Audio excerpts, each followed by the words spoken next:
Kembali lagi di Cerita Cinta Channel. Jangan lupa like, comment, and subscribe ya. Terima kasih. Lo ada lihat Inggit gak? Tanya Biru pada sahabatnya yang semalam mengajak ke acara pesta. Nathan dan Biru sedang menghabiskan waktu di base camp. Enggak, aku juga sudah menghubungi berkali-kali tapi tidak diangkat. Inggit kemana ya? Kok gue ngerasa gak enak? Terakhir malam pergi bareng gue. Sayangnya dia misah. Dan tiba-tiba pamit pulang melalui pesan. Gue langsung keluar gedung nyariin. Inggit udah gak ada. Semoga dia gak kenapa-kenapa. Jelas Nathan panjang. Pria itu cukup mengkhawatirkan gadis itu. Lo tumben nanyain Inggit? Setahu gue bukannya lo anti sama dia. Atau jangan-jangan lo juga mulai ngelirik dia nih? Tuduhnya tanpa basa-basi. Enak aja, gue anti lah sama cewek model kayak gitu. Cuma nanyain aja disuruh Hilda. Dia kan sahabatnya tuh. Jadi dia juga merasa kehilangan karena nomor Inggit tidak bisa dihubungi. Dan lo adalah orang terakhir yang ngajak Inggit jalan. Siapa tahu lo ada sama dia. Atau mungkin tahu posisi dia. Oh bener nih, kok tiba-tiba aneh kalau lo peduli. Setahu gue nih ya, Albiru Rasdan tidak pernah peduli dengan siapapun. Bahkan dengan Hilda sekalipun, yang notabene kekasih lo, mana pernah lo perhatian. Lo cuma pakai, habis itu entahlah. Sialan lo kalau ngomong, jangan terlalu jujur. Gue emang brengsek, tapi setidaknya kita sama-sama mau dan tidak ada unsur pemaksaan. Kilahnya cepat. Gue sih big no, apalagi penjajakan wanita yang kelas random.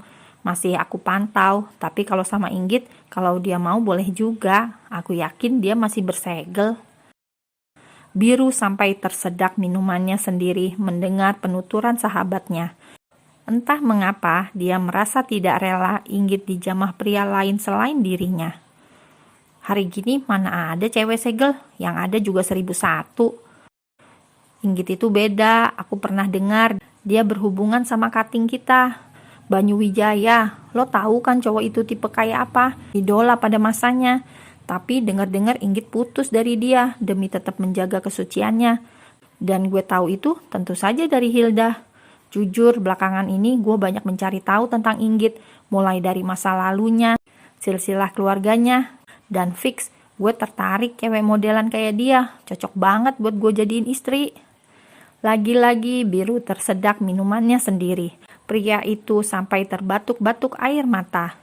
Nathan yang duduk di sebelahnya pun sampai membantu menenangkan pria itu. Lo kalau minum pelan-pelan dong, nyampe segitunya. Minum dulu bro, pelan-pelan lah, gak bakalan ada yang minta. Gak apa-apa, makasih. Sepertinya gue udah harus pulang. Ujarnya bangkit dari duduk dan meninggalkan kafe dengan hati gusar. Mendadak Biru terngiang-ngiang perkataan Nathan. Dirinya bahkan belum pernah merasakan jenis perawan manapun. Rasanya mustahil dan tidak mungkin mendapatkan istri yang masih segelan. Biru tidak pernah mempermasalahkan hal itu. Bahkan rasa serius dengan seorang wanita pun masih enggan. Tapi lagi-lagi perkataan Nathan membuat pria itu halu sendiri. Nathan bahkan dengan gamblang menerangkan kekagumannya pada Inggit yang notabene adalah istrinya. Mendadak Biru kepikiran hal itu sepanjang malamnya. Hingga malam menyambangi bumi, Inggit masih belum kembali. Dan ini malam kedua kalinya istrinya itu tidak pulang ke rumah. 2 hari pula Hilda mendadak tidak bisa dihubungi. Padahal pria itu lagi kangen dan pingin ngobrol. Tapi sayang kekasihnya itu tidak merespon. Mendadak ikut menghilang tanpa kabar. Sementara Inggit masih betah di apartemen Ares, gadis itu tadinya sudah mau pergi pamit keesokan harinya. Setelah gadis itu sudah mendapati dirinya baik-baik saja. Sebaiknya kamu tinggal di sini dulu, Git. Atau kamu boleh tinggal di sini sesuai yang kamu mau, ujar Ares menerangkan. Inggit benar-benar merasa tidak enak. Jatuhnya perempuan itu merasa tidak enak terhadap pria baik hati di depannya. Maaf, aku jadi merepotkan, jawab Inggit sungkan. Inggit baru saja selesai mandi dan sarapan. Ares membantu Inggit selama 2 hari ini, dan itu benar-benar membuat Inggit canggung. Git, sorry kalau aku ikut campur urusan kamu. Sebenarnya ada hubungan apa kamu sama Nathan? Dan juga Biru, mengapa dalam satu waktu pria itu nampak dekat denganmu? Inggit terdiam beberapa saat sebelum akhirnya membuka mulutnya yang keluh. Teman, kami berteman baik, jawab Inggit lirih. Dengan? Inggit memejamkan matanya sebentar. Gadis itu harus berhati-hati dalam mengambil sikap. Salah-salah, Ares benar-benar menginterogasinya. Mereka, jawabnya mengalihkan tatapan wajahnya. Kamu datang dengan Nathan, tapi kamu pulang dengan Biru. Apa kamu sedekat itu? Kenapa harus berakhir di jalanan? Skakmat. Kali ini Inggit benar-benar bingung memilih padanan kata yang pas menggambarkan status dirinya dengan Biru. Git, kenapa nggak jawab? Sorry, bukannya lancang. Tapi kedua pria itu terus menghubungi ponselmu semenjak hari itu. Jelas Ares. Pria itu memergoki ponsel Inggit berkelip beberapa kali ketika gadis itu tertidur. Ares hanya memantau tanpa mengangkatnya, walaupun sesungguhnya pria itu kepo.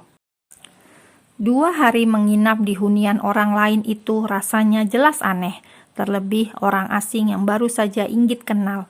Tidak begitu dekat, tapi care dan perhatian. Itu benar-benar ngebuat Inggit bingung sendiri menyikapi.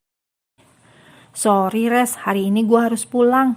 Makasih udah ngizinin gue singgah di rumah lo 2 hari ini. Makasih udah selamatin hidup gue malam itu. Gue berhutang budi sama lo. Ucap Inggit sungguh-sungguh. Lo bisa ngebalasnya dengan tetap tinggal di sini. Kalau lo ngerasa nggak nyaman, gue bakalan pulang ke rumah bunda. Lo bilang nggak ada tempat tinggal. Pulang kemana rumah yang lo maksud? Inggit sendiri bingung pulang kemana. Tapi tinggal di rumah Ares sungguh bukan solusi baginya.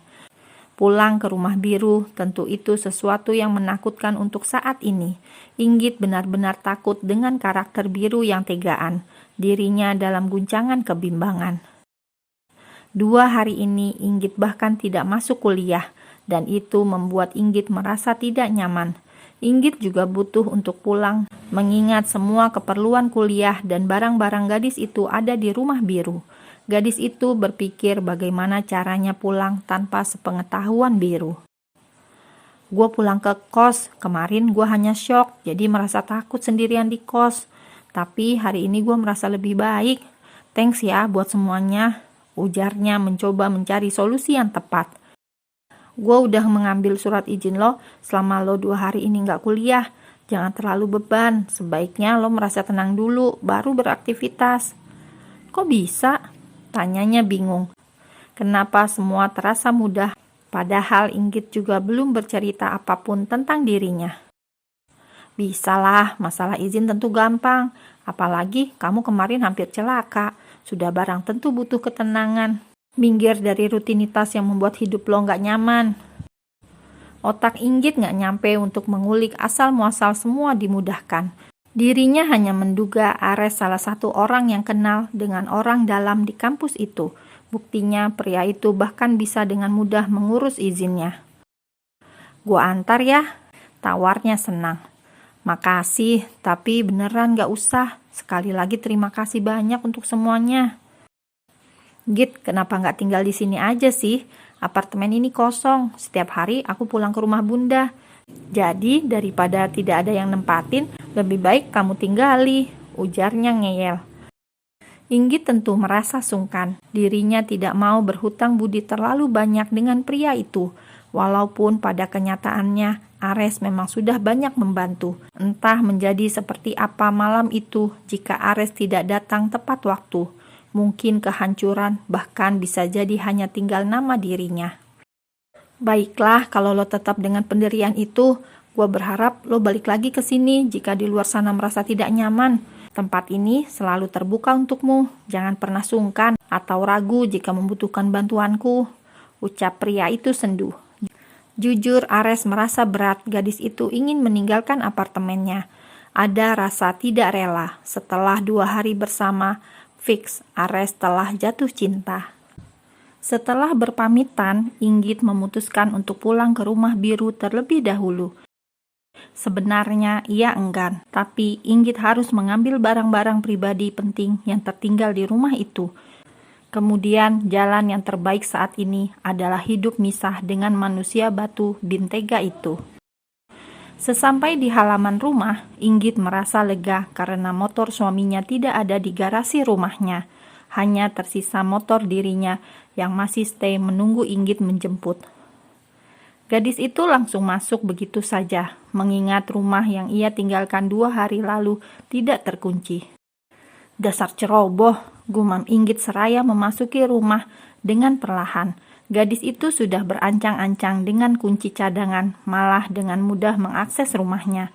Inggit langsung masuk kamar, mengambil kontak motor yang tergantung di dinding kamar, laptop pribadinya, dan tak lupa mengeluarkan koper miliknya. Inggit harus segera keluar dari rumah ini sebelum suaminya pulang. Sementara Biru yang tengah duduk seorang diri di halaman belakang, lambat laun merasa mendengar seseorang memasuki rumahnya. Pria itu ada di rumah, tengah duduk di bangku belakang, bersibuk ria di depan laptopnya. Rasa penasarannya membawa langkah pria itu mendekat. Pria itu hampir berkesiap mendapati istrinya sudah di rumah, sedang mengemas barang pribadi dirinya.